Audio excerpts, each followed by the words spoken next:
manajer banyak di Jakarta bawa BMW tapi nyicil gitu ya. Jadi ibaratnya kami mau nggak kerja lagi seumur hidup, satu hari pun nggak mau terima fresh money lagi. Itu secara teori 4% rule tuh kami udah cukup. Tiap kali keluar dari housing association gue nangis gitu, karena ini sampai kapan dengan gaji gue level kayak gini gue bisa beli rumah ya gitu, dengan apalagi dengan kondisi orang tua gue udah gak punya rumah nih, rumahnya kan udah digadain ke bank. Thank you nih Samuel, Claudia udah datang ke podcast gua. Biasanya kalau misalnya influencer ngebikin konten selalu ngomongnya yang sisi ujung. Wah, supaya cepat kaya, supaya bisa beli McLaren, supaya bisa dapat Lamborghini. Lamborghini lu warna apa? Udah ada merah mau apa lagi gitu. Udah merah mau apa lagi? Iya, udah ada merah kuning hijau kita. Nah, kalau misalnya lu nih di sisi ujungnya. At the other side of the internet gitu ya. Iya, at the other side of the internet nih. Makanya menarik supaya kita bahas bukan cuma satu sisi buat cari dan juga nyari-nyari terus, tapi also when to take things slow gitulah. Iya. Nah, gue terakhir nonton konten lu tuh tentang 2024 lu memilih untuk mendapatkan income lebih sedikit. Oke. Iya. Itu kan bertolak belakang, bro. Kalau misalnya orang-orang justru kan apalagi supaya lebih sering, supaya lebih banyak gitu duitnya kan. Nah, kenapa lu justru oke untuk memilih seperti itu gitu? Oke. Jadi mungkin kenalan dulu kali ya. Sama teman-teman kami, Samuel dan Claudia, pasangan suami istri, sudah kerja kantoran sebenarnya. Background kami dari 2011. Saya kerja di bidang HR, istri di bidang marketing. Terus kami tuh dari awal berpikir kami mau jadi karyawan aja. Kami mau kerja baik-baik, promosi pelan-pelan, karena kami melihat orang tua pada bisnis sport jantung nih. Kadang ada duit, lagi ada duit banget. Kalau lagi susah banget gitu. Sementara kalau ngelihat teman-teman yang papa mamanya karyawan, itu iya sih nggak ada McLaren di garasinya gitu. Tapi setahun sekali bisa keluar negeri, anaknya sekolahnya swasta yang oke. Jadi kayaknya kita lebih ke situ deh gitu kan. Makanya tadi gue bilang other side of the internet. Terus jadi kami mengejar itu di awal berkarir, dan di tahun 2019 itu belajar konten. Gue belajar konten karena ada teman yang ngajak cerita dong tentang HR ke sosial media. Lu punya expertise tentang HR, lu sharing dong tentang HR. Ya udah kita sharing. Ya singkat cerita take off lah di Instagram gitu. Punya channel baru, punya hobi baru gitu, side business. Nah, tapi sambil ini growing, kita juga ngerasa ya itu tadi nyambung ke pertanyaan lu, kenapa kita akhirnya choose to earn less in 2024. Kita juga ngerasa kayaknya secara personal kita juga growing nih as a family. Tadinya cuma berdua, terus 2019 anak kita lahir yang pertama, terus ya first time parent lah maksudnya, dan dengan segala idealismenya kami, terus keinginan untuk membesarkan anak segala macam, kayaknya kita mau deh pegang sendiri, kita mau lebih hands on sama nih anak gitu, nggak usah pakai suster, bisa kali ya kita handle berdua gitu. Nah ya di tengah-tengah itu semua akhirnya di 2002 kapan ya aku resign dari perusahaan 2023 Maret deh. 2023 Maret itu kayak boiling point-nya kita berdua gitu. Karena posisinya saat itu sama-sama kerja, sama-sama berkarir. Terus istri tuh baru masuk ke perusahaan yang dia suka banget gitu. Nanti bisa tambahin ceritanya ya. Jadi pada saat itu kayaknya buat gua it's unfair kalau gua yang minta gua tetap berkarir. Karena buat gua selama ini kayaknya istri udah support gua, pindah-pindah kantor, ngejar karir gua, sementara dia tuh yang kayak lebih setia di kantornya dia, 4 tahun nggak pindah, karena one of us has to be the stable one gitu kan. Nah setelah dia support gua bertahun-tahun, kayak gua ngerasa mungkin ini bagian dia nih, rezekinya dia untuk tetap stay di kantor, gua yang stop berkarir, gua yang di rumah, dan lepas corporate gitu. Itu yang akhirnya di 2023 kita putusin, gua resign, dan leading into 2024 ya kita earning less karena gue udah ngantor lagi, istri juga akhirnya selesai karirnya di situ ya, dan akhirnya ya udah kita masuk ke 2024 ya we're earning less, much less than before, tapi bukannya kita kayak di situasi yang menyedihkan dan kasihan gitu ya, cuman kayak secara conscious kayak mengurangi, kami sadar nih level kami kayaknya di sini nih, dan ya buat kami itu posisi yang where we want to be gitu. Ya, jadi apa ya? Sorry, mungkin boleh tanya nggak? Lu terakhir resign dari Perusahaan apa yang terakhir? Perusahaan teknologi, e-commerce. Boleh ngomong brand atau? Boleh sih Lazada. Dari Lazada, kalau misalnya lu? Terakhir dari Bell Group, perusahaan Perancis. Nah, tapi berarti waktu lu keluar, berarti kan kalau dia yang kerja gitu kan? Iya. Nah, itu kan sebuah konsep yang menarik di Indonesia ya? Iya. Kalau misalnya di luar negeri mungkin orang Biasa. Amerika tuh lumayan biasa kan dengan konotasi kalau misalnya istrinya yang mau berkarya silakan, suaminya handle something else. Soalnya kalau gue percaya ya emang yang penting whatever works for the family lah gitu kan. Kita masing-masing memenuhi duty-nya masing-masing gitu kan. Nah, tapi saat itu lu ada perasaan janggal gak sih? Lu-nya yang dari lu-nya gitu. Dari lu-nya sama dari lu nggak ada perasaan janggal gitu. Mertua yang janggal. Iya kan?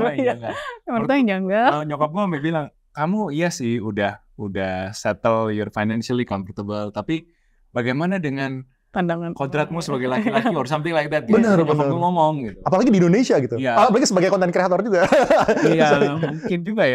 Cuman kayak gue pada saat itu entah gimana bisa menjawab dengan ringan aja kan nyokap. Enggak sih, nggak merasa kurang gitu. Apa mungkin karena ya itu gue udah selesai dari corporate, tapi gue ada mainan baru nih di konten. Gue masih bisa bikin konten, nulis segala macam. Mungkin itu. Oke.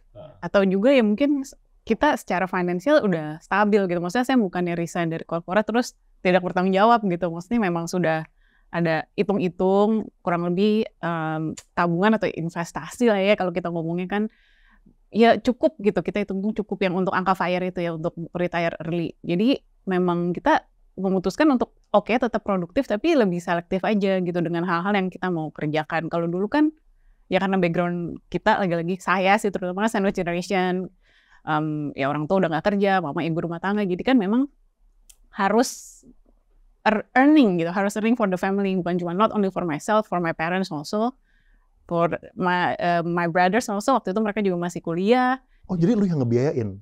Iya, Family bahkan gitu. mereka waktu itu adik gue yang gede itu dia kuliah IT di UI, dia satu-satunya mahasiswa yang nggak punya laptop, padahal mahasiswa IT, tapi dia satu-satunya punya laptop. Dan itu gue ingat banget, gue di Jepang part time, karena gue udah beasiswa ke Jepang, gue part time kerja buat kirim uangnya beliin laptop buat dia gitu. Jadi gimana ya, maksudnya banyak orang yang bilang, aduh Cika hebat, bisa hidup hemat, hidup frugal. Ya gimana ya, gue kepepet keadaan gitu loh. Maksudnya kalau mungkin Tuhan nggak kasih challenges gitu ya during my early life, mungkin juga gue nggak sehemat ini gitu ya, semikir-mikir ini dalam spending. Tapi ya karena kondisi yang membuat gue tuh ya harus hemat gitu, harus mikirin keluarga besar ya. Jadi ya balik lagi tadi ke topik yang tadi sih, karena mungkin Sam itu berpikir ya gue finansialnya udah stable nih, dan maksudnya dari awal kan memang kita kejar karir bukan karena ya at least gue pribadi ya, gue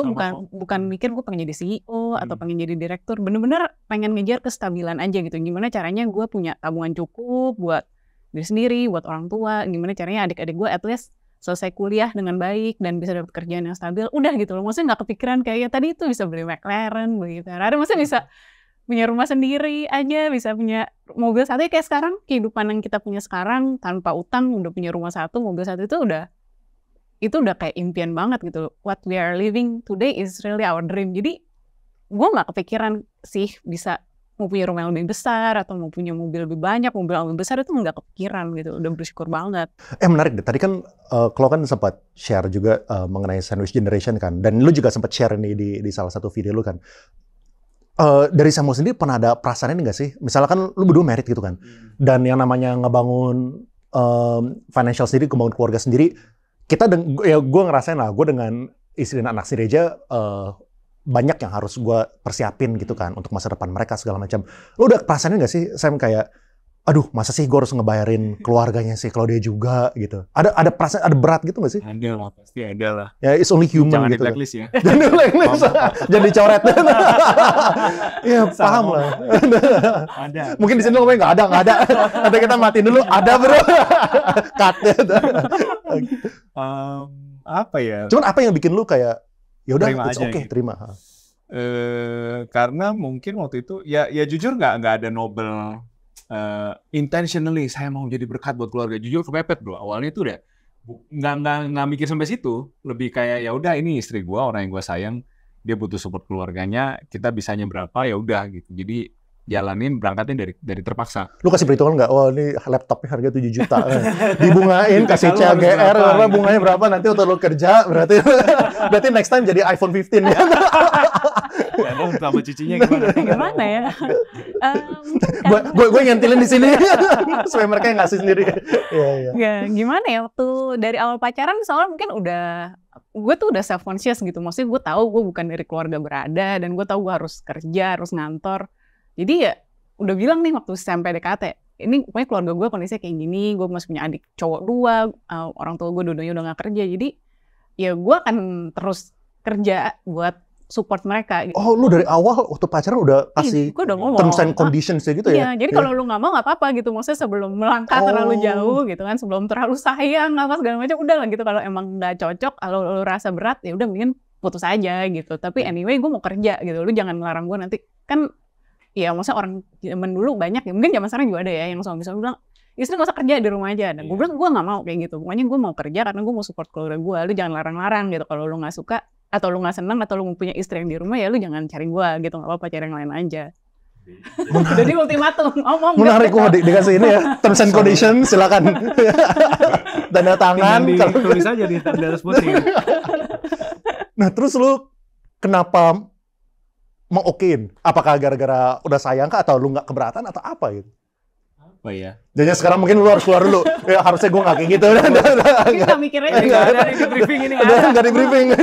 Nggak ada di pertanyaan sini. Buat gue juga mungkin ini pembawaan ya. Pembawaan mungkin dia yang kayak gitu ketemu gue yang kayak gini. Jadi gue tuh orangnya kalau deket sama, mau deketin seseorang tuh gue serius gitu. Jadi pendekatan ini bahkan pernah ada cewek yang gue deketin malah, ih lu serius banget sih, enggak deh gue ilfil nggak mau gitu. Jadi malah ada yang nggak cocok kan gitu. Nah kalau sama dia justru gue seneng karena jelas di depan gitu. Meskipun ya cara ngomongnya kan belak-belakan, buka-bukaan gitu kan ya, apa adanya, nggak ada manis-manisnya. Terus gue yang romantis bro. Kalau di hubungan tuh gue yang romantis, dia nggak terlalu. Dulu yang namanya ngasih bunga pernah, bikinin CD pernah, ayo Gen Z. Bikin CD. Kaset masih ngerasain nggak? Itu gue sih nggak, bikin CD mixtape gitu kan. Aku merindukanmu segala macam, dia lagi. Jadi gue yang romantis, dia yang itu apa? praktis. So dia pusing nyariin beliin laptop bro. Dia nggak bisa bikin gituan bro. Anak beasiswa lah. Beasiswa bro. Harus jaga IPK ya. Iya. Ini gue yang romantisnya. Nah mungkin ketemu aja kali ya karakternya gitu. Dan gue pembawaannya juga ya saya serius sama kamu. Kita mau nikah. Nanti gimana? Persyaratannya kayak gimana yang kita bicarakan. Jadi kayak mungkin plot aja kali ya. Gitu. Lu sampai sekarang kalau dia masih ngeband atau udah selesai kan? Udah lulus? Iya, sekarang mungkin. iya itu thank God gitu kan, adik gue dua-duanya kan udah selesai kuliah. Udah lulusnya kuliah UI lagi. Iya, itu akhirnya dia berhasil S2 juga ke Singapura. Sekarang udah settle down di Singapura, yang nomor 2 tuh. Terus yang nomor 3 juga udah lulus kuliah. Di waktu itu dia kuliahnya di Beijing, sekarang juga udah kerja. Jadi udah lebih ringan lah langkahnya, karena kita sekarang bertiga ya patungan buat support orang tua. Kalau dulu kan sendiri ya berat ya gitu, berat banget dengan gaji fresh grade, gue harus support papa, mama, 2 adik gitu. Ya bisa kebayang ya, maksud sekarang kan gue secara karir juga udah jauh ya perjalanan dari pas fresh grad itu, dan adik gue dua-duanya juga udah mandiri dan udah bisa ikutan support, ini udah lebih ringan. Apakah gara-gara itu selesai makanya lu akhirnya bisa resign maksudnya? Atau enggak? Ya mungkin juga ya, makanya itu karena menurut gue sih karena kita secara financially udah stable, jadi ya kita bisa bertanggung jawab gitu loh sama kehidupan kita. Kalau misalkan gue mau, ya kayak sekarang sih gue ngeliatnya gue sabbatical ya. Maksudnya gue mau keluar dulu dari corporate 1 tahun mungkin, mau lihat gimana sih kehidupan di luar sana. Kan dulu kayak gue mungkin nggak kepikiran tuh mau ngejar apa, mau pilates lah, mau apa, mana kepikiran gitu kan. Sekarang kan kayak gue pengen coba mikirin apa sih yang sebenarnya gue mau gitu ya, tanpa terlalu terikat tiap hari pokoknya gue harus buat cari duit gitu. Pokoknya gue mau apa ya yang kira-kira bisa gue nikmati, yang bikin gue happy, itu gue mau coba lihat dalam 1 tahun ini. Dan apakah nanti balik ke corporate? Bisa jadi, karena gue juga enjoy sebenarnya kerja kantoran ya bertahun-tahun ya, belasan tahun kerja kantoran terus tiba-tiba gitu ya, pasti ada kayak apa sih ya, biasa jadi punya anak buah, punya tim, terus tiba-tiba jadi ibu-ibu yang ngantar jemput sekolah, ngantar jemput tes, kan pasti you're missing something kan gitu. Tapi itu ya let's see lah. Terus tujuan utama lu berdua keluar dari corporate apa kalau gitu? Maksudnya buat time gitu kan? Time sama family gitu berarti? Iya. Time for family, time to discover ourselves gitu. Karena ya itu yang kita nggak pernah, ya gue nggak tahu ya about Sam, tapi ya itu yang gue nggak pernah punya that privilege gitu growing up, gue pengen apa itu cita-cita gitu, apa itu passion, itu gue nggak tahu gitu loh. Dan itu menurut gue agak sedih ya gitu, karena kalau misalkan gue ngomong sama Sam, Sam suka nulis buku gitu kan, dia ada passionnya buat ngajarin, dan ya makanya gue senang support Sam gitu, walaupun dalam perjalanan kita berumah tangga dulu gue gajinya lebih besar dan gue nggak masalah gitu. Terus waktu Sam mau career hopping, mau ini itu, ya silakan gitu. Gue senang support Sam karena gue ngeliat dia ada mimpi gitu. Dan saya kerja juga ya, bukan nanti tidak berkondo.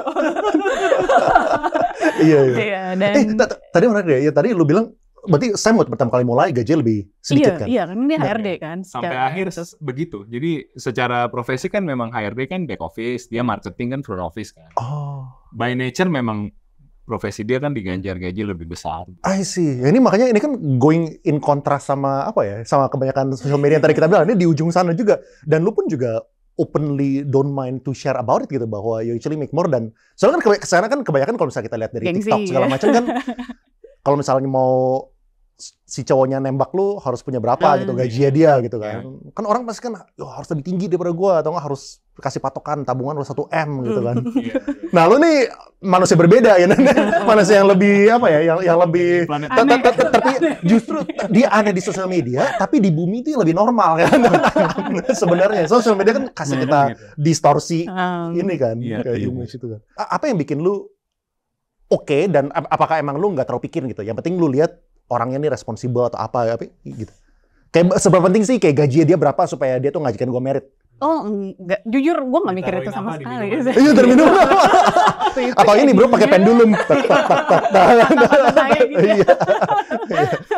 Jadi ya jujur nggak kepikiran itu. Maksudnya karena gue juga tahu keluarga gue juga, ya gue bukan cebol itu kan kalau drakor gitu, gue juga anak orang kaya, bukan yang gimana ya. Maksudnya I have my own baggage gitu, dan ya gue udah open up sama dia dan dia udah oke gitu. Jadi gue juga gimana ya, gue nggak expect apa-apa sih dari keluarga dia. Maksudnya punya harus dibayarin nikah, harus ada rumah dulu apa gitu. Gue nggak ngarepin itu gitu, karena ya gue ngerasa ya nggak apa-apa kok mulai dari nol. Yang penting kita sama-sama kerja, sama-sama mau berjuang gitu sih. Daripada kontrasnya gitu ya. Karena waktu si Sam deketin, jujur ada beberapa kandidat lagi. Wih, laku. Internasional bro, tidak hanya orang Indonesia yang deketin dia. Iya, wih. Gue takut justru gitu dengan orang-orang yang lebih mapan, karena gue takut disuruh-suruh gitu. Maksudnya takut ntar gue nggak boleh kerja, takut gue nggak boleh ini, nggak boleh itu. Jadi dengan Sam gue merasa gue sepadan gitu. Maksudnya gimana ya, gue ngomong sama dia bisa eye to eye, bukannya karena dia lebih tinggi jadi gue takut gitu, atau misalkan justru dia di bawah gue jadi gue kayak ngecilinnya, enggak gitu. Jadi kayak partner dari awal ngomongnya enak. Ya udah sih gitu aja. Dan ya memang orangnya kerja juga kan, gue lihat, bukannya ya itu kalau dia mau kondo gitu kan, dia tidur siang mulu gitu kan, nggak pernah kantor, mungkin gue juga nggak mau gitu. Tapi ya yang gue lihat ya mau kerja sama-sama, ya udahlah gitu, nggak apa-apa. Nah tadi kan lu sempat bilang kan dia resign nggak apa-apa, soalnya udah stabil financially. Maksudnya stabil financially apa? Soalnya kan udah resign gitu. Terus stabil financially maksudnya apa? Jadi kita tuh tahun 2019, 2020 lah, banyak nonton video tentang satu movement di Amerika Serikat namanya FIRE movement. FIRE tuh Financial Independence Retire Early. Jadi basically movement ini tuh menghitung sebenarnya kita tuh perlu angka berapa sih di tabungan untuk kita bisa bilang kita udah bisa retire early. Nah, mereka pakai patokan formula 4% rule. Ini mungkin kita nggak terlalu detail di sini, tapi intinya kami ngitung juga tuh berdasarkan 4% rule itu based on gaya hidup kita tiap bulan kita butuh berapa untuk ditabung. Nah, akhirnya angka itu yang kita jadiin target buat kita kumpulin yuk gitu. Dalam bentuk apa? Reksadana, taruh, saham, taruh apa segala macam. Nah, akhirnya angka itu terkumpul di 2022. Jadi usia kita 33 ya. 33. Usia 33 terkumpul. Nah, dengan catatan ya, maksudnya teman-teman, ini kita bukan menyombongkan diri apa gimana, dengan catatan kami tetap maintain gaya hidup kami relatif sederhana dibandingkan peers-peers kami yang sudah manajer. Manajer banyak di Jakarta bawa BMW tapi nyicil gitu ya, they afford supir tapi sebenarnya kan bisa nyetir sendiri dan segala macam. Jadi kami memilih untuk ya tetap naik kendaraan umum ke kantor, tetap bawa bekal ke kantor, dan jadinya adalah income kami di level yang berbeda dengan expense kami tiap bulan. Buffernya lumayan banyak. Jadi marginnya kami bisa nabung ada saatnya bisa 70%, 80% dari income, nggak bisa tabung. Plus ada windfall dari YouTube juga, dari video-video kami juga yang trending. Jadi ada income yang masuk juga di 2020-2021. Jadi tabungannya ada akselerasi lah dari situ. Dan karir juga kami udah sama-sama manajer ya waktu itu. Jadi udah memang ada income yang bagus untuk support itu. Nah, ini jadi buat teman-teman yang mungkin mulai berpikir gue frugal aja gitu. Nah, frugal aja sebenarnya satu hal, tapi di sisi lain kita juga harus naikin income. Nah, akhirnya di 2022 itu kami achieve financial independence. Nah, itu yang dibilang mapan itu. Jadi ibaratnya kami mau nggak kerja lagi seumur hidup, satu hari pun nggak mau terima fresh money lagi. Itu secara teori 4% rule tuh kami udah cukup selama tidak naikin gaya hidup, selama tetap mungkin jangan tiba-tiba nambah anak 2 lagi gitu. Sekolahnya di mana gitu. Apply lagi langsung itu, apply kerja lagi. Langsung masuk. Kasih CV lagi. Ya, gitu sih kira-kira in teori dan yang kita praktekin sih gitu. Ya. Mungkin gue nanya yang mengenai 4% rule ini deh. Soalnya 4% rule maksudnya kan ini kan, maksudnya misalnya lu punya kebutuhan itu let's say 40 juta gitu kan. Nah, berarti kan lu harus punya berapa tuh? 1M berarti kan?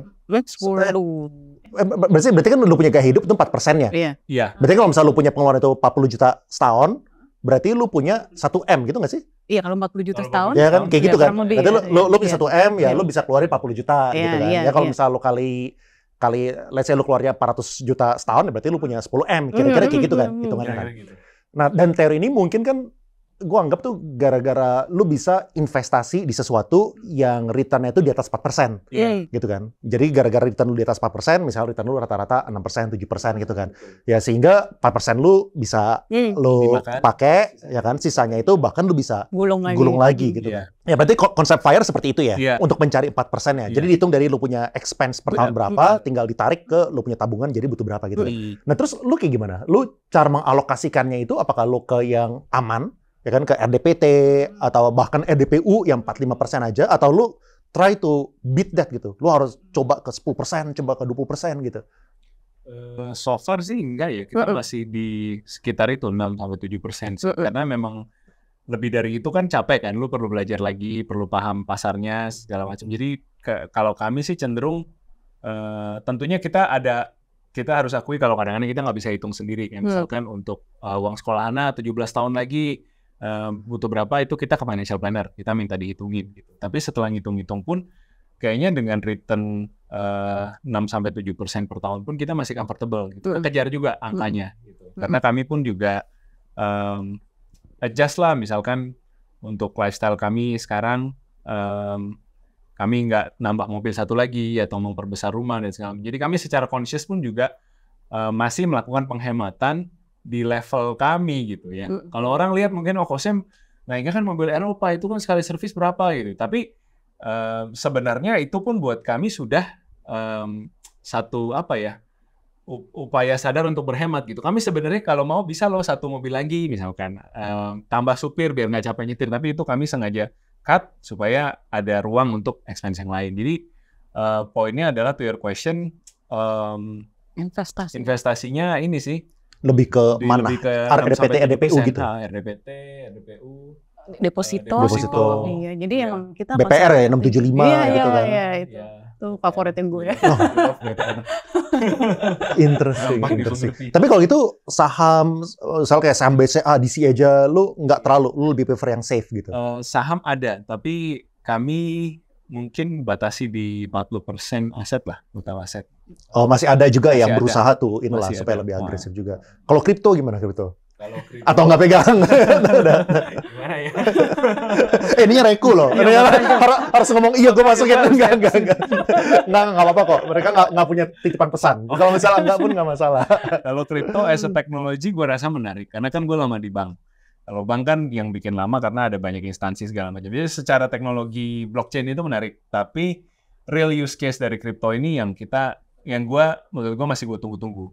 Karena kan kepraktisannya, terus kemudian oke, saya mau beli es krim, harganya berapa? 0,0000 Ethereum gitu kan. Yeah. Gimana itu masukinnya, itu bayar pakai apa ya. Jadi gua rasa ini teknologi yang menarik untuk di-observe, tapi mungkin gua nunggu practical use case-nya. Oke, nah yang tadi ya bro ya, lu kan udah secara conscious memilih untuk terima earning less kan. Bahkan lu juga tahu konsekuensinya lah, ya kan konsekuensinya lo harus frugal living. Tapi sebenarnya lu punya frugal ya oke lah, bukan frugal amat ya sebenarnya kan. Rumah udah lumayan. Gue lihat di video bagus juga rumahnya. Gue kira frugal kayak gimana. Mobilnya gue lihat di bawah, kampret bagus juga. Jadi bukan yang frugal kayak gimana gitu. Cuman lu ada perasaannya nggak sih kayak, aduh, kalau misalnya gue tadinya kerja, gue stay one more year, gue bisa tambah ini nih, kan bisa ada ini, ada, atau lu lihat sekitarnya, mungkin ada peer pressure gitu kan, atau enggak, apalagi kalau misalnya orang yang suka lihat konten, kalau suka lihat konten kan mungkin kan sekarang kebanyakan kan supaya tambah kelihatan wah di luar gitu kan. Ada perasaan itu nggak sih? Pasti. Kalau di FIRE community itu ada one more year syndrome. Jadi orang-orang yang udah achieve FIRE tapi masih takut untuk resign, karena kayak ngerasa, kalau gue setahun lagi, dapat nih nambah sekian tabungan gue gitu. Nah 2022 itu karir gue di Lazada lagi bagus-bagusnya. Jadi lagi kedengeran lah nama gue sampai orang di regional pun tahu siapa gue. Project-project yang gue kerjain lumayan wangi lah, harumnya wangi gitu ya ke mereka gitu. Jadi sayang sebenarnya ninggalin pada saat itu. Cuman kondisi di rumah bro sudah tidak kondusif gitu ya. Boleh elaborate atau itu something yang private? boleh lagi nyari kata-kata yang salah istri di sini. Anggap saya tidak ada. Jadi ibaratnya apa ya, gue jadi jagoan di kantor doang gitu. Begitu pulang ke rumah semua pencapaian itu gue ngelihat istri gue overwhelmed gitu ya kan. Dia posisinya waktu itu WFH, ada ART nggak ya? Pulang hari ada sih. Pulang hari ART, tapi ada kan berarti momen dia harus kadang-kadang dipanggil meeting sore, anaknya baru bangun tidur siang minta temenin main gitu kan. Jadi waktu itu kasihan gua sama istri gua gitu. Oh, ART-nya bukan handle anak? Bukan. Iya, lebih ke cuci gosok lah. Cuci gosok, oke. Jadi ini gimana ya kalau terus gue juga ngelihat hubungan personal kita tuh udah tidak baik-baik saja. Kita ngobrol tuh udah seperlunya, terus ngedate pergi berdua. Ini kan sebelum ketemu dulu tadi kita kuliner dulu kan di Pik nih kan. Udah gak pernah dulu kayak gitu, susah gitu untuk dapetin momen kayak gitu. Sementara kan kita sadar ya perlu ya, maksudnya sebelum kita jadi orang tua kan kita jadi lovers dulu, jadi friends dulu. Nah itu nggak ada tuh gitu, friendship-nya udah nggak terasa gitu di rumah. Jadi gue kan yang romantisnya ceritanya gitu kan. Jadi mulai ngerasa kayak ini kayaknya harus ada yang dilepas nih gitu. Dan saat itu ya tadi yang gue cerita, istri gue baru masuk ke perusahaan yang ibaratnya dia impi-impikan selama ini, jadi kayaknya gue aja deh yang mundur. Ya itu memang berat sih bro, berat pasti. Iya. Dan iya, gue sebenarnya sangat happy dengan discussion ini, soalnya kan kalau misalnya kita ngebangun keluarga apalagi kan ada yang skala prioritasnya gitu kan. Nah dan soalnya on the flip side ya kan, alternatifnya adalah yaudah diem-diemin aja ya, pura-pura nggak tahu, jalan seperti kayak biasa, lu tetap kerja, tapi mungkin rumah tangganya yang jadi di sacrifice ya, di korban gitu kan.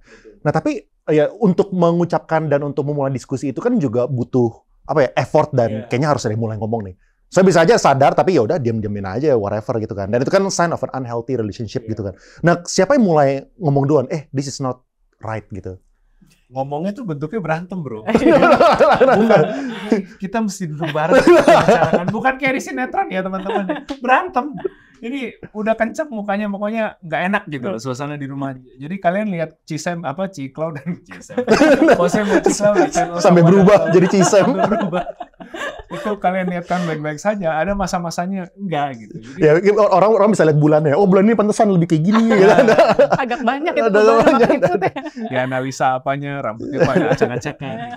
Jadi berantem, ada sangat nggak nyaman gitu bulan-bulan itu tuh kayak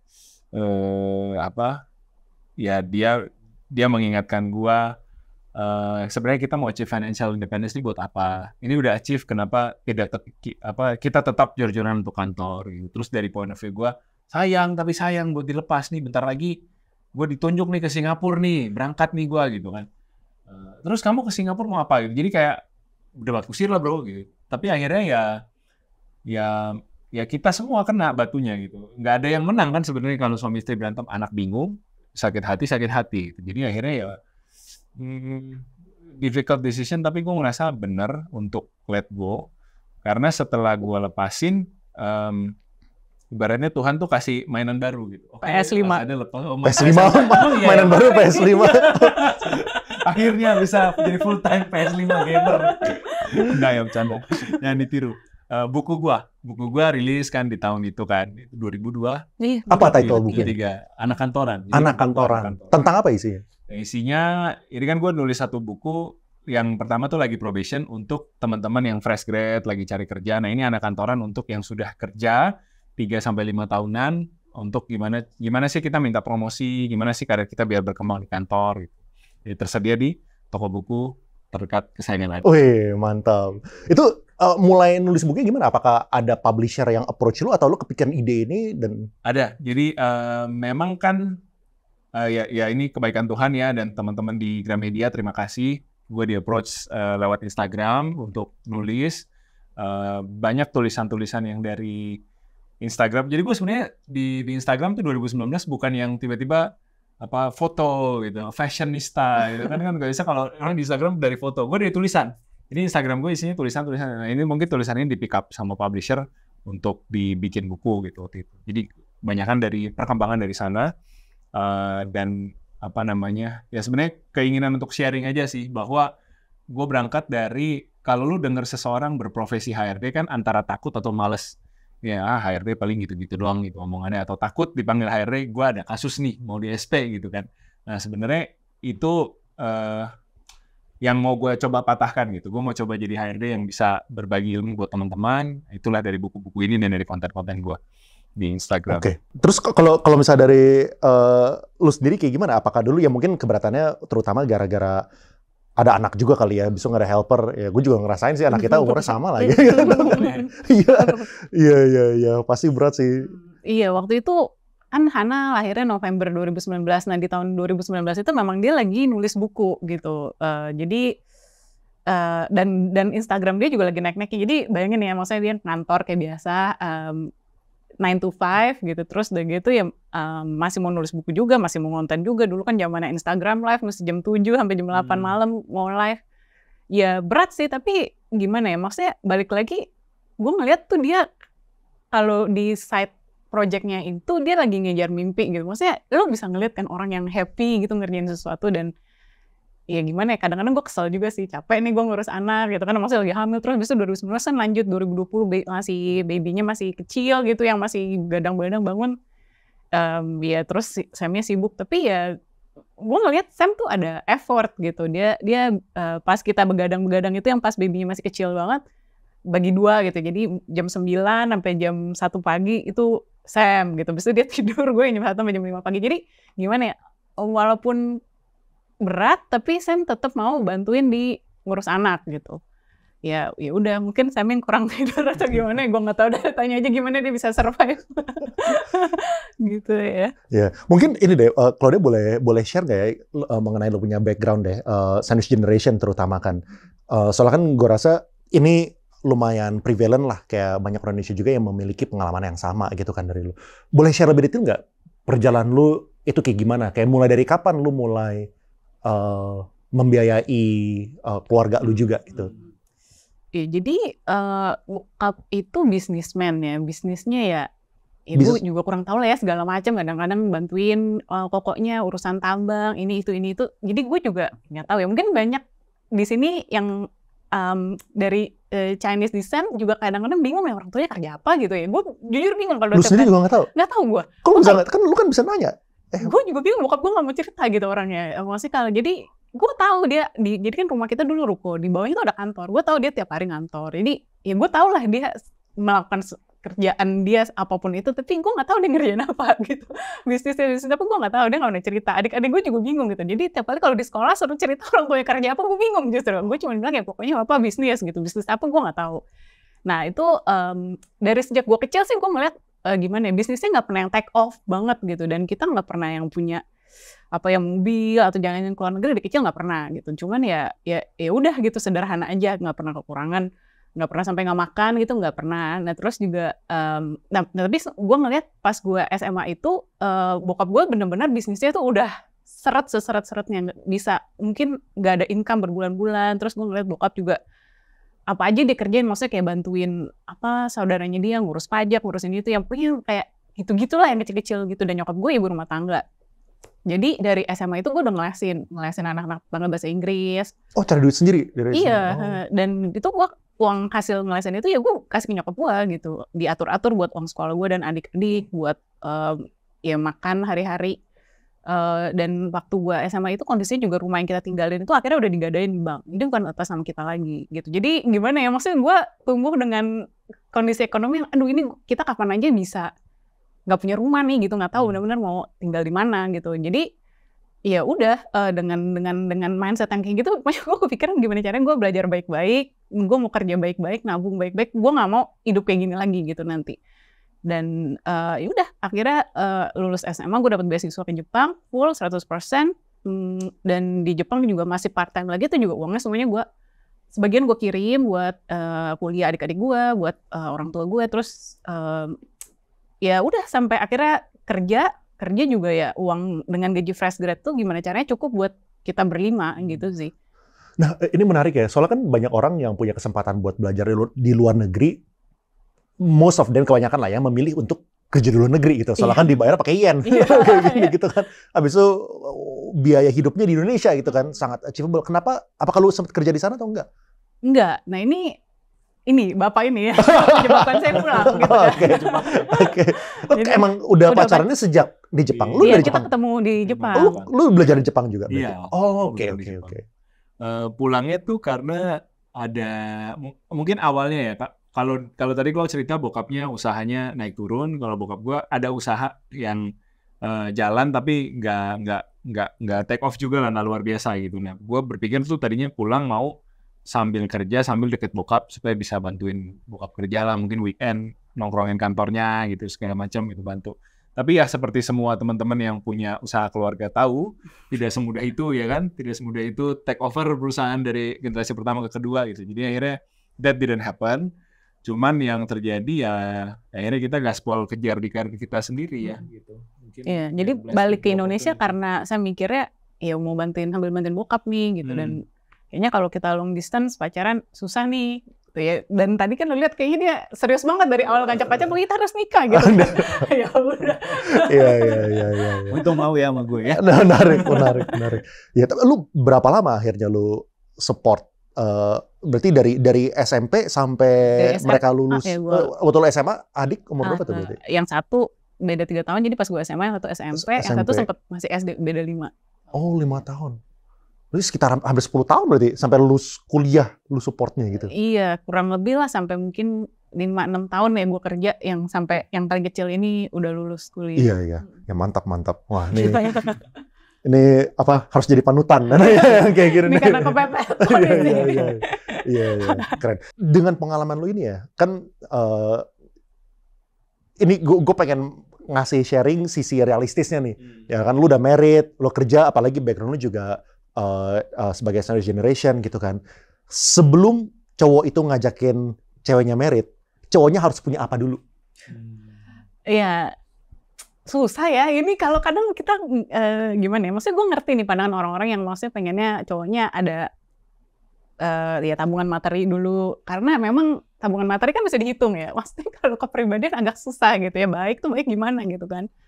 Dan tapi kalau gue ngelihatnya sih mendingan cari yang bisa diajak ngomong gitu, yang kita kalau ngomong tuh bisa nyambung, terus orangnya tuh nggak ya gimana ya, selevel, dianya nggak look down ke guanya nggak look down ke dia gitu. Gimana ya caranya cari ya, jadi kayak cari teman sih, bener-bener cari teman yang bisa kita ngobrol dan kita punya kesamaan visi misi gitu kali ya, maksudnya ya pokoknya gue masa depannya mau kerja, oh ya oke, gue juga nggak apa-apa lu kerja, gue juga kerja sama-sama, maksudnya kayak gitu kan lebih gampang ya. Berarti kriteria lu bukan di duitnya, tapi lebih ke karakternya gitu. Iya sih kalau gue sih, cuman ya nggak tahu lah ini karena ya jodoh kebetulan dapetnya yang bener ya. Iya, kebetulan dapetnya bener. Kalau misalkan dapetnya nggak bener kan pengen yang kaya sekalian gitu. Ya, lu tidur terus pun di bank masih ada 30M gitu kan. Iya. Jadi ya gitu sih kalau gue. Tapi memang bener sih, karena dulu nyokap pas dilamar bokap juga bokap udah punya rumah dulu ya, kondisinya tuh udah punya rumah, udah punya mobil. Jadi pas saya ngajak gue nikah, terus gue ngomong ke orang tua gue, terus mereka juga bingung, ini si Sam kok berani-beraninya ngajak anak gue nikah ya gitu. Emang si Sam udah punya apa gitu? Dulu papa udah punya ini itu gitu tuh ya. Gimana ya, gue bilang ya, gue ngeliat dia orangnya mau tanggung jawab dan kita emang mau berjuang sama-sama gitu. Jadi ya maksudnya pemirsa saya nggak tahu ya, soalnya ya udah nggak tanya saya, takut saya. Kalau dalam ini yang penting inilah, yang penting tanggung jawab, dan kalau gue sih yang penting bisa ngomong on eye level gitu. Kalau misalnya dari lu, Sam, lu ada consideration apa nih? Lu kayak pengen ngomong sesuatu tapi apa nih? Feelingnya saya. Enggak, jujur gue juga nggak ada yang realistis kali. Sebelum khusus. menurut lu ya, kalau misalnya atau lu gini, anak lu cewek kan? Iya. Anak lu cewek. Nah sekarang kalau misalnya anak lu mau diajak, apa yang lu lihat dari si cewek itu lu mau kasih? Gitu? Nah, kemarin kita udah ngobrol nih. Udah ngobrol, bro. Anak lu umur berapa, bro? Udah ngobrolin. Ini masih 20 tahun lagi. Iya, lagi sore-sore kita lagi macet gitu kan. Terus lihat ada apa sih, kayak sepasang muda-mudi Cela. Naik motor itu nungging. Motor nungging. Terus jadi yang dibonceng cewek tuh harus begini ke depan gitu. Terus dia bilang, ini kalau si Hana dijemput yang kayak gini, gue suruh pulang lagi nih lakinya. Terus gue bilang, dulu lu jemput gue juga naik motor. Kacang 4 menit. Iya, emang kenapa gitu kan kalau naik motor? Gue bilangnya gitu. Nggak tahu deh gimana sih. Apa ya?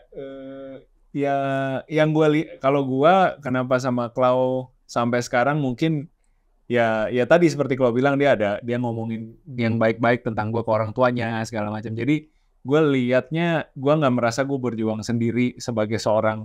Mungkin kalau gambaran zaman dulu kan laki-laki menangkan perempuan, seakan-akan perempuan tuh barangnya gitu, yang apa hadiahnya di akhir dari perjuangan gitu kan. Tapi gue merasa selama ini tuh kita nggak pernah kayak gitu, kita selalu berjuang bareng-bareng.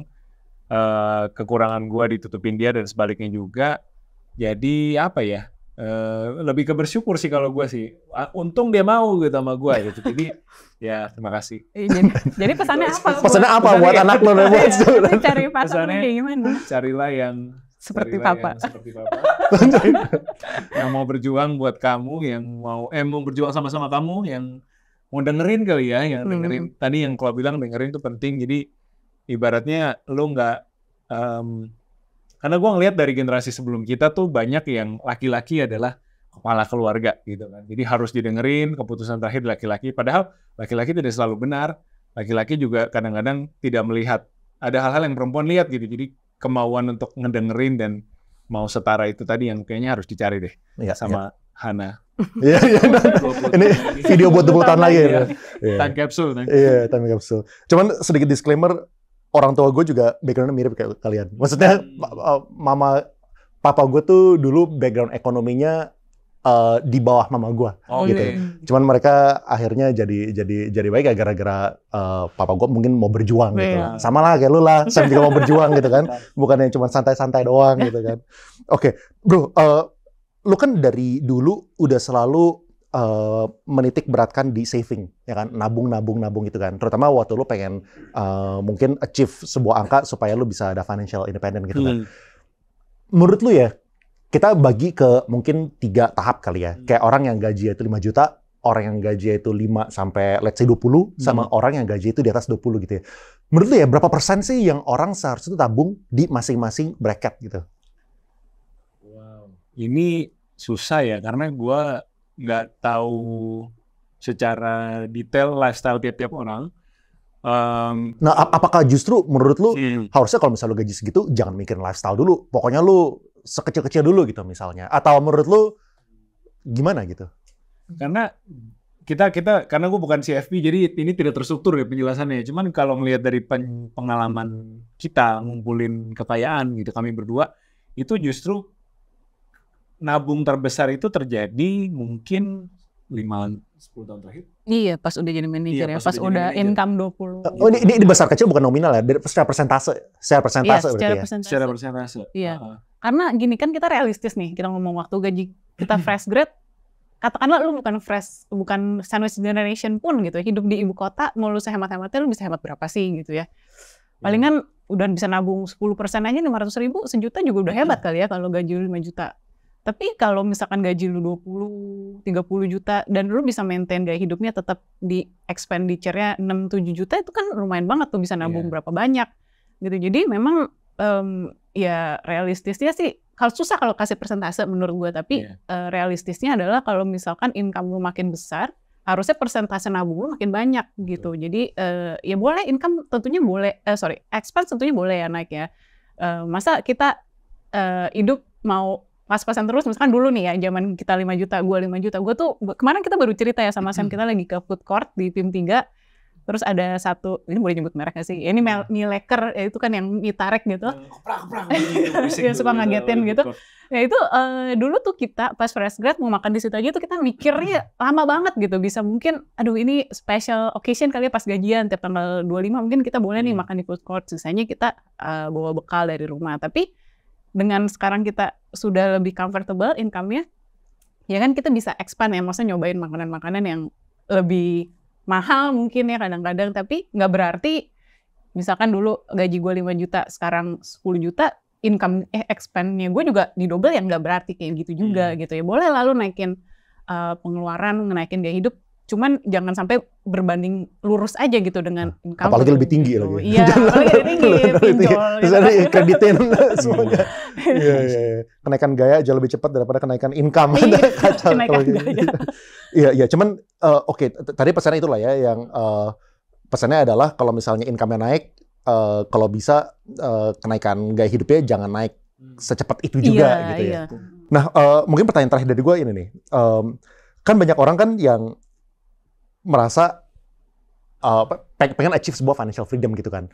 Sebenarnya gue sempat mikir sedikit sih, kayak orang nanya gue, Leon, lu udah achieve financial freedom belum sih gitu. Maksudnya gue bingung sih, sebenarnya jawaban gue enggak, jujur aja jawaban gue enggak, kayak gue belum financial freedom deh. Soalnya apa ya, waktu duit itu misalnya udah sampai 1M, ya lu bayangin 10M. Lu udah 10M, lu bayangin kalau misalnya 100M kayak enak deh. Kalau misalnya ada 100M, lu bayangin kayak kalau misalnya 1T enak gitu. Ya nggak habis-habis gitu. Nah, menurut lu kayak gimana? Kayak, when will someone achieve financial freedom? Apakah ini berarti mereka harus stop ambition-nya baru bisa melihat sebagai financial freedom atau kayak gimana gitu? Kalau kita ngelihatnya sih seperti yang lu jelasin barusan sih. Jadi ibaratnya ambisi itu nggak ada habisnya, yang kita mau kejar pasti ada, di atas langit pasti ada langit kan kalau orang bilang kan. Nah, kami pun begitu, sampai sekarang pun masih secara conscious harus bilang ke diri sendiri bahwa ini kita udah cukup happy. Dalam banyak aspek gitu, dalam hal bikin konten juga misalkan gitu, gue main ke tempat lu nih, atau main ke tempatnya Bang Radit kemarin gitu, gue ngeliat, wah studionya Bang Radit bagus ya gitu, gede, kedap suara sampai atas dan segala macam gitu. Pengen ya punya studio kayak gitu kan. Tapi setelah ngobrol-ngobrol sama Bang Raditnya sendiri, dia pun bikin studio seperti itu ya kebutuhan dengan volume video dia yang banyak kan, upload hampir tiap hari kan kalau Bang Radit ya. Dan itu business decision gitu. Nah, gua harus mengingatkan diri sendiri, ya Sam, kamu volumenya udah sedia belum? Kamu mau nggak bisnis kamu segede dia? Capek juga lo kalau bisnis segede Bang Radit, karyawannya ada lebih dari satu lo, banyak lo. Lo ini nggak, kalau karyawannya ada yang bermasalah, siap nggak menghandle dan segala macam gitu. Jadi kan trade off ya. Semakin gede ambisi lo, semakin pusing lo harus ngejarnya gitu kan. Jadi buat gue saat ini di mana posisi gue mungkin lagi bucin-bucinnya sama anak bro, lagi suka banget main sama anak, main Zoom Move gitu ya, di mall, duduk samping dia, nyuapin dia makan segala macam. Jadi kayak ya itu aja udah cukup bikin gue happy gitu. Kenapa gue harus gedein ambisi, tambahin kepusingan ini kepusingan itu, untuk siapa sebenarnya gitu. Karena kalau gue tanya Bang Radit, gue suka Sam, gue suka ngerjain ini. Dia bilang gitu pada saat kita lagi di sela-sela taping, dia bilang, gue tuh hanya ngerjain yang gue suka, dia bilang. Jadi ya kalau dia suka berarti good for him. Nah, gue harus mikir kembali sebenarnya gue sekarang lagi suka apa. Dan ternyata gue sadar yang gue sukai adalah hal-hal yang sebenarnya nggak perlu uang lebih, nggak perlu upgrade lifestyle apa-apa gitu. Gue suka main PS. Ya, gue suka main PS. TV gue lagi rusak lagi, udah seminggu gak main PS nih. Suka main game, gue suka main sama anak gue suka lihat video YouTube tentang mobil, belakangan lagi lihat itu. Jadi ya klise gitu kan, cuman ada yang bilang kan most things yang bikin lo happy di hidup tuh gratis gitu, nggak perlu uang lebih. Jadi gue mencoba, dan ini secara sadar harus setiap hari ingetin di sini, karena sangat gampang untuk hanyut dengan lu lihat sosial medianya siapa, wah si ini udah punya ini gitu ya. Secara sadar harus kalibrasi lagi sama pasangan, ngobrol terbuka sama pasangan, are you happy? Happy, are you happy? Happy. Jadi kita kayak saling cek gitu. Tiap bulan kan kita juga punya financial meeting ya. Kita lihat keuangan kita, ini saham lagi turun gitu kan, lagi minus, lagi gara-gara perang gitu kan, saham lagi terus gimana, are we good, kita saling nguatin, saling support lah, dan saling reality check gitu loh bro. Lu ada di tempat ini, lu happy nggak sekarang gitu? Karena kalau nggak reality check, lu lihat Instagram, lu lihat orang, wih dia lebih happy dari gue juga mau ada di tempat dia. Tapi reality lu kan kesini, ya gitu sih. Ya, dan Instagram pun juga orang kan selalu cuman upload the best version of themselves gitu kan. The best version mana pernah upload lagi ya kan? berantem. Lagi berantem ya kan? Nggak ada episode berantem ya kan? Record dulu. Lagi berantem, sebentar, taping. Lanjut berantem. Iya, nggak pernah. Iya. Itu sih. Gimana kalau? Iya, kalau dari gue sih, ya itu, gue yang gue punya sekarang hari ini tuh bener-bener udah kayak mimpi gitu. Bahkan gue tuh dulu pas adulting pertama kali gitu ya, maksudnya kita waktu mau nikah ya orang tua bilang suruh bayar sendiri, mau punya rumah harus beli sendiri, dan kita ya paling kayak dreams come true sih rumah ya jujur aja, karena kita bolak-balik masuk expo ya, housing expo gitu, terus tiap kali keluar dari housing expo gue nangis gitu, karena ini sampai kapan dengan gaji gue level kayak gini gue bisa beli rumah ya gitu, dengan apalagi dengan kondisi orang tua gue udah gak punya rumah nih, rumahnya kan udah digadain ke bank, dan gue nggak mau, ya itu gue nggak mau nyusahin orang gitu, gue pengen gue bangun hidup gue sendiri, tapi ya akhirnya kebeli gitu kan, rumah kita bisa beli sebidang tanah dan kita bisa bangun, dan udah lunas, kita nggak punya utang apapun sama sekali. Ini hidup yang gue miliki hari ini tuh bener-bener udah kayak dreams come true. Jadi nggak tahu ya kalau orang-orang bisa bilang kayak pengen rumah yang lebih gede gitu, atau misalkan pengen tambahin kolam renang atau apa gitu. Kalau gue sih bangun pagi ngelihat rumah gue aja gitu, gila ini setiap furniture, setiap ubin, setiap pin di rumah gue, di rumah kita itu kita bayar sendiri gitu, pakai keringat sendiri, dan udah lunas, dan gitu ya menurut gue sih itu berkat Tuhan banget ya, dan yang nggak tahu sih, maksudnya gue secara ekonomi sekarang itu gue kayaknya nggak kebayang gitu loh untuk bisa punya lebih dari ini. Jujur gue nggak kebayang kalau berita-berita yang 271 T gitu, gue nggak kebayang serius itu langsung banyak itu buat apa gitu, karena yang gue punya sekarang ini kayaknya aduh gue udah bersyukur banget gitu sih.